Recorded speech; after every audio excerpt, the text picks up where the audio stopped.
Alright mga kabisbis, welcome back to my YouTube channel. So andito ako ngayon sa mangrove, sa looban. At naghahanap ako ng pugad ng mga mayang pula kasi simula na ng kanilang breeding season. At sa likuran ko sa mangroves na to ay meron akong nakitang pugad. So titingnan natin kung merong laman mga kabisbis.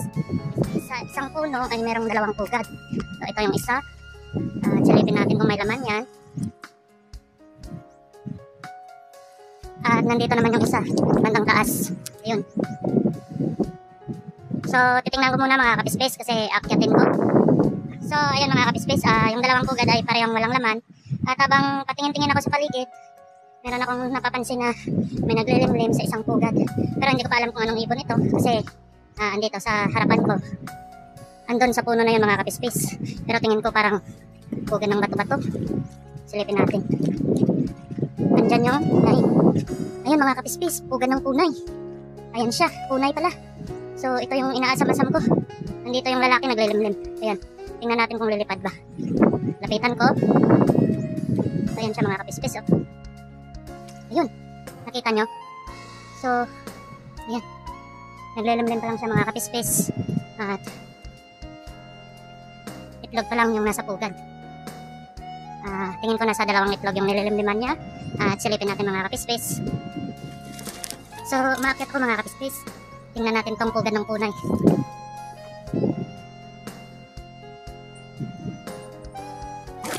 So ayan mga kabisbis, meron ngang dalawang itlog at tingin ko parehas naman silang fertile. So tsamba ito para sa akin mga kabisbis. Kasi kung yan ay mapipisa na, sana hindi mawala yan dyan kasi kukunin ko yan para alagaan. So bababa muna ako mga kabisbis at hanap pa tayo ng ibang pugad dito.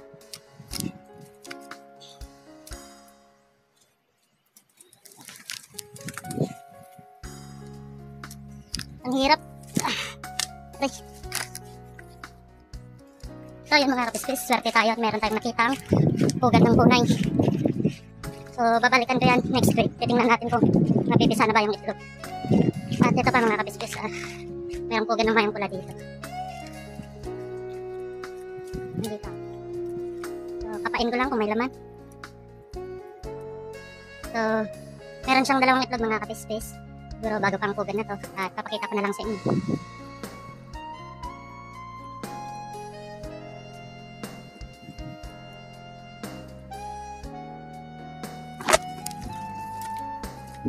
So ayan mga kabisbis, yung pugad na yan ay merong dalawang itlog. At andito lang banda yung pugad ng punay. So naghahanap pa ako ng pugad dito, baka meron pa akong makita. So ito pa mga kabisbis, hindi kalayuan, meron ding pugad ng maya dito. Ayan. So silipin natin kung merong itlog.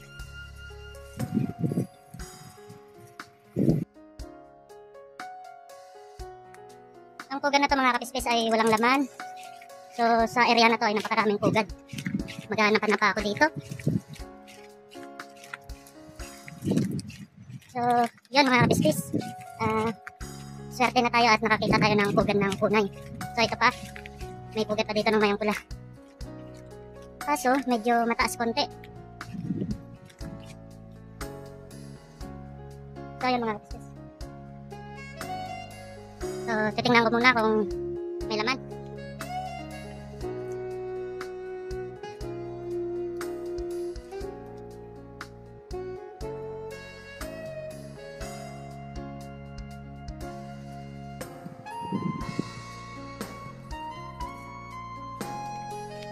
So, walang laman mga kabisbis.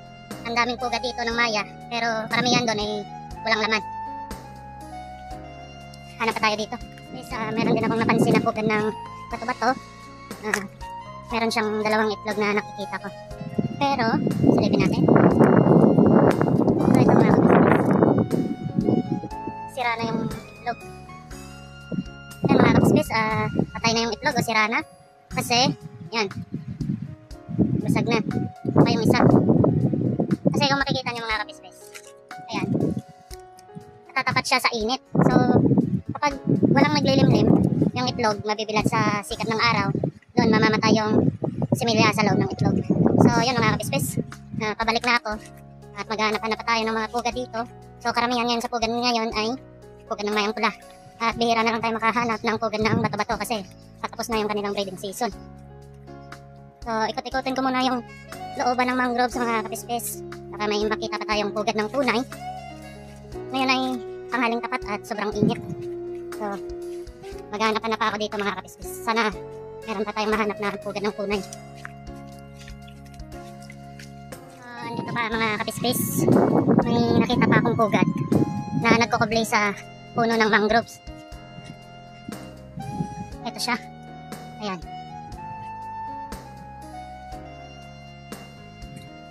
So, kakapain ko lang kung meron bang lamang itlog. At meron ngang itlog mga kapispes. Silipin natin.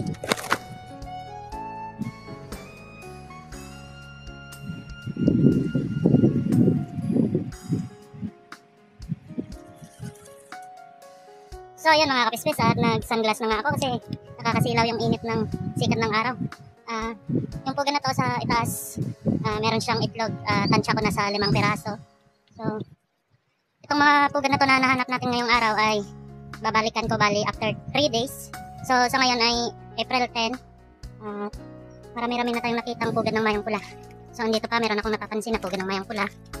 Silipin natin.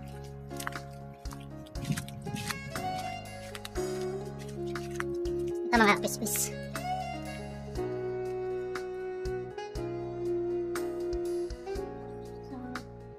Ayan mga kapispes, merong laman. Yung inakay na 2 piraso pero mukhang patay na. Ito yung pugad mga kapispes.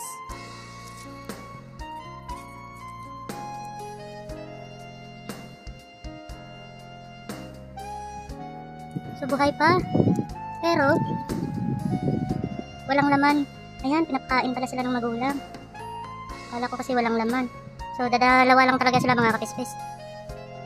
Ayan, 2 piraso lang sila. So, kala ko patay. So, itong pugad na to ay confirm na buhay yung 2 inakay. At pinapakain naman ng kanilang magulang. Pero, gusto ko sanang kunin. Pero, medyo ano pa.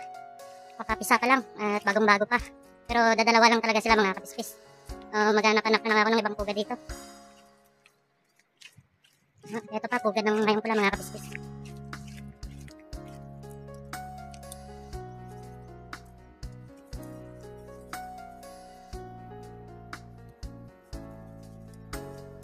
So, wala ring laman. Pabalik na ako mga kapispes at tingnan natin kung may makikita pa tayong mga pugad ng maya. So, dito ako pupunta sa isang puno na parating ginagawa ng pugad ng punay. Silipin ko lang kung mayroong pugad na ginagawa dito.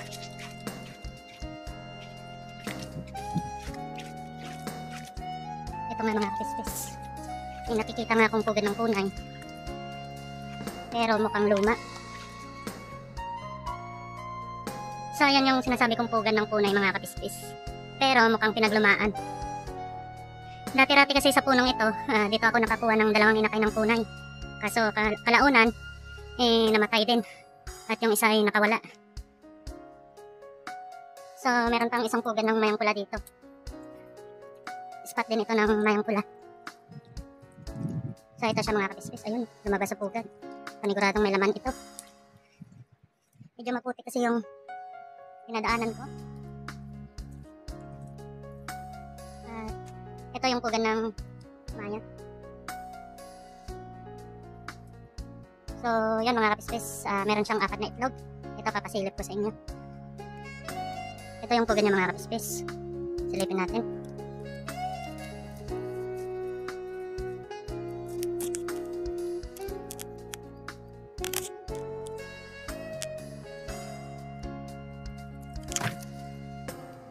So, yan mga kapispes.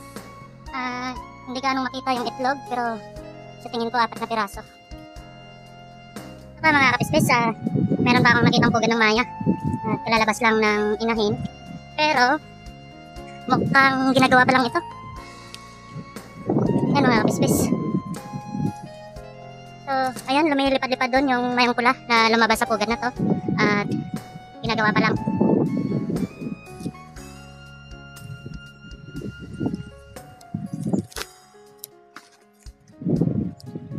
So So yun mga kapispis, wala pang laman yung pugad na yun. Halos wala na akong nakikita sa area na to. Siguro kukunti na lang sila. So doon sa dulo ay napakaraming pugad ng maya doon. Pero sa area na to ay kukunti lang. So hahanapan na pa ako dito.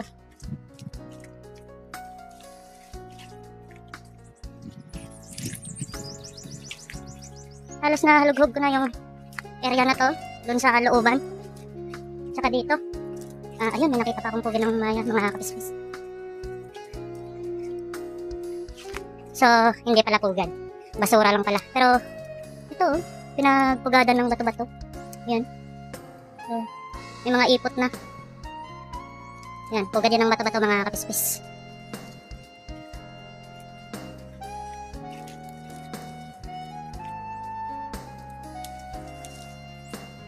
So, ito pa mga kapispis, pugad ng bato-bato at merong isang pirasong inakay na dumudungaw sa atin. Ano siya mga kapispis? Sa tingin ko, parang akmang lilipad kasi nakikita niya tayo. So, ito mga kapispis, papakita ko sa inyo yung inakay ng bato-bato na nandito sa ating harapan at para makita niyo rin. So, ito yung pugad niya mga kapispis. Sa tingin ko ay nasa 11 days old na yung ganitong inakay ng bato-bato.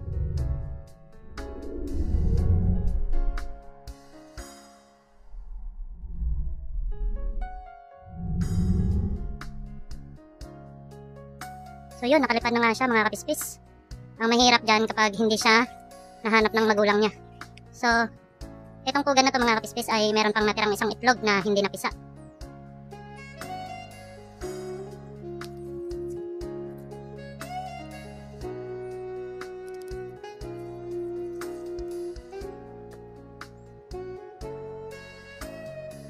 Yun mga kapispis, kahit nakalipad na yung inakay ng bato-bato ay mahanap pa rin siya ng kanyang magulang. So, ikot-ikot pa ako dito. Baka meron pa akong mahanap na pugad.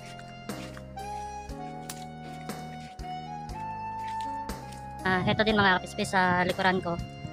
Heto, sa taas, yun. Merong ginagawang pugad ng mayang pula. So, hayaan na muna natin sila dyan. Kasi ginagawa pa nila yung pugad. At kung nakikita nyo yung mangrove sa likuran ko, yan yung pinsala. Pinsala ng nung nakaraang August. Yun, may pugad pala sa harapan ko. So, yung mga namatay na mangroves mga kapispis ay dinaanan nyo ng peste na mga uod nung nakaraang October yata, last year. So, yan yung mga pinsala, mga nangamatay na puno ng mangroves. So, ito pala mga kapispis. Biglang may lumabas na pugad na, merong lumabas na mayang pula. Hindi ko napansin na may pugad pala sa harapan ko. So, ito siya mga kapispis. So, sisilipin natin kung may lamang itlog ba o inakay na mga kapispis. So,